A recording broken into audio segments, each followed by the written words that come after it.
Good afternoon students. हम applied mechanics के second unit force analysis के बारे में पढ़ रहे थे। अब हम जो पहले पार्ट में हो गया उसके अगले पढ़ेंगे हम। अगला है लामीस प्रमेय यानी लामीस थ्योरम। इस प्रमेय के अनुसार किसी बिंदु पर कार्य कर रहे तीन समतलीय संगामी बल, हमने संगामी बल पढ़ चुके हैं, यदि साम्य अवस्था में हो यानी इक्विलिब्रियम में हो तो प्रत्येक बल शेष दो बलों के बीच के कोण के साइन के समानुपाती होगा। इस डायग्राम में देखो, डायग्राम ए में तीन बल हैं F1, F2, F3 और इन तीनों के बीच कुछ ना कुछ एंगल है, यानी F2 और F3 के बीच अल्फा है, F1 F2 के बीच गामा है और F1 F3 के बीच बीटा एंगल है। माना तीन समतलीय संगामी बल किसी बिंदु O पर चित्र A के अनुसार कार्य कर रहे हैं तथा ये बल संतुलन में है। बल F2 व F3 के बीच अल्फा है एंगल, F1 व F3 के बीच बीटा है और F1 व F2 के बीच गामा है। लामी प्रमेय के अनुसार किसी बिंदु पर कार्य कर रहे तीन समतलीय बल अगर इक्विलिब्रियम में हैं तो प्रत्येक बल शेष दो बलों के बीच के साइन के समानुपाती होगा, यानी F1 जो उसके सामने वाले दो बल हैं, कौन है, F2 और F3, इनके बीच का जो एंगल है उसके समानुपाती होगा, यानी F1 upon sine alpha, F2 उसी प्रकार F2 अपॉन साइन बीटा और F3 अपॉन साइन गामा। अब इसको हम करेंगे इसकी थ्योरम यानी लामीस प्रमेय की उत्पत्ति। अब चित्र ए में दर्शाए गए तीन बल F1, F2, F3 चित्र में दर्शाए गए हैं कि समांतर एक चित्र B हमने खींच लिया जिसमें क्रम से रेखा AB, BC और CA खींचते हैं, यानी AB पर बल F1 है, BC पर बल F2 है और CA पर बल F3 है। त्रिभुज ABC की भुजा इन बलों के परिमाण एवं दिशा को प्रदर्शित करती हैं और ये बल संतुलन में है। F1 और F2 के बीच कोण गामा ये हम ऊपर देख चुके हैं। तो ट्रायंगल या एंगल ABC यानी जो ABC के बीच का एंगल है ABC, तो ये टोटल एंगल है गामा, तो ये हमें क्या मिलेगा 180 माइनस गामा। उसी प्रकार एंगल BCA ये टोटल एंगल है अल्फा, तो हमें बीच का एंगल कितना मिलेगा 180 माइनस अल्फा। एंगल CAB ये पूरा एंगल है बीटा, तो हमें ये वाला एंगल कितना मिलेगा 180 माइनस बीटा। अब ट्रायंगल ABC में साइन फार्मूला लगाने पर साइन रूल यानी AB यानी F1 जो है उसके अलावा जो दो फोर्स हैं उनके बीच का जो एंगल है उसके समानुपाती होगा, यानी AB upon sine 180 minus alpha, यानी AB सामने कौन सा है 180 माइनस अल्फा।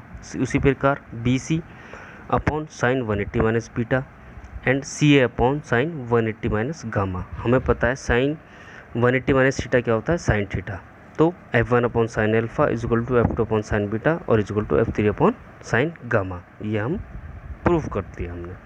अब अगला है बल बहुभुज का नियम, लॉ ऑफ पॉलीगन।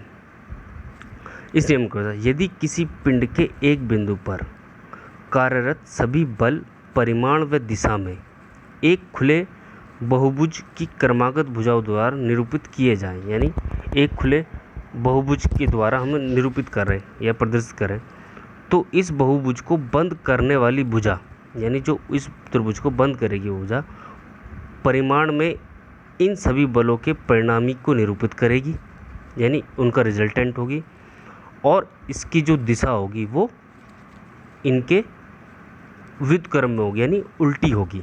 जैसे इस डायग्राम में देखो, एक ही पॉइंट पर बहुत सारे बल लगे हैं F1, F2, F3, F5।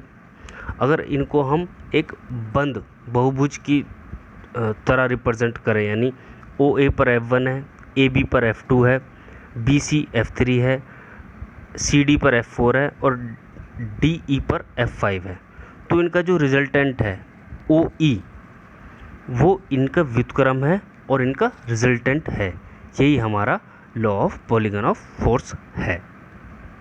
अगला है बलों का वियोजन यानी रेजोल्यूशन ऑफ फोर्स, यानी बलों का हम जो वियोजन किस तरह से करते हैं, दो तरह से करते हैं, इसमें हम पढ़ेंगे। बलों के समांतर चतुर्भुज के नियम में हमने दो बलों P तथा Q को ज्ञात होने पर परिणामी R ज्ञात किया था। अब हम विलोम समस्या पर विचार करें, यानी इसके उल्टा, अर्थात एक बल दिया होने पर हम उसे ऐसे दो बलों में तोड़ेंगे जिसका सम्मिलित प्रभाव वही होगा जो दिए गए बल का है। यानी हम दिए हुए एक बल को दो भागों में बांटेंगे और उन दोनों का प्रभाव वही होगा जो उस सिंगल बल का होता है। ये तोड़े गए भाग ही रिजॉल्व पार्ट कहलाते हैं, यानी संघटक कहलाते हैं। इस प्रकार दिए हुए एक बल के दो घटक बल ज्ञात करने की प्रक्रिया वियोजन या रेजोल्यूशन कहलाती है। तो बलों के वियोजन दो प्रकार होते हैं। पहला, बल का समकोणीय वियोजन यानी रेक्टेंगुलर रेजोल्यूशन, जब किसी बल का वियोजन परस्पर लंबवत दो दिशाओं में किया जाता है तो ये घटक उस बल के वियोजन भाग यानी रिजॉल्व पार्ट कहलाते हैं। दूसरा है बल का किन्हीं दो दिशाओं में वियोजन, जब दिए हुए बल का वियोजन किन्हीं भी दो दी हुई दिशाओं में किया जाता है तो इस दिशा में घटक उस बल के संघटक या कंपोनेंट्स कहलाते हैं। तो पहला है किसी बल के दो लंबवत दिशाओं में वियोजन। हम इस डायग्राम में देख रहे हैं हमारे पास दो बल हैं P, माना कोई दिया हुआ बल R OC, यहाँ दिख रहा है O पर एक बल R कार्य कर रहा है जो OC परिमाण का है।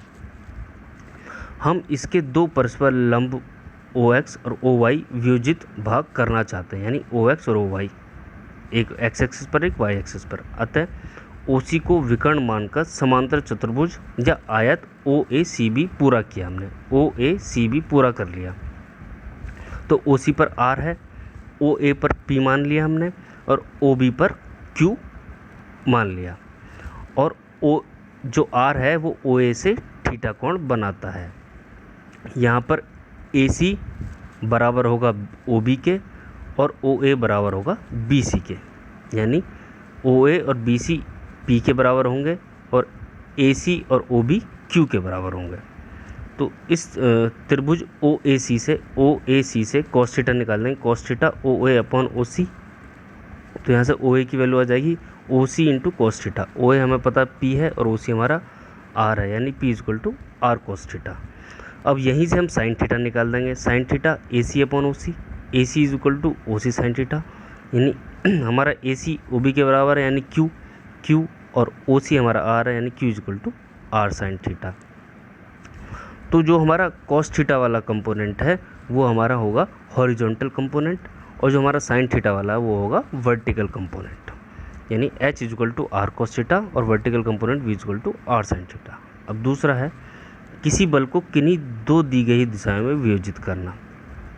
माना एक दिया हुआ बल R OC द्वारा निरूपित कर रहे हैं, OC इस बल के दो दी हुई दिशाओं अल्फा तथा बीटा में संघटक ज्ञात करना है, यानी दो दिशाएं दे रखी हैं या एंगल कह लो अल्फा और बीटा। हमने माना P R से अल्फा एंगल बनाता है और Q बीटा एंगल बनाता है। तब इन दिशाओं में OA और OP हमने मान लिए। तो जो इस डायग्राम को पूरा करने के बाद जो एंगल OCA बराबर होगा एंगल BOC के और जो है हमारा बीटा।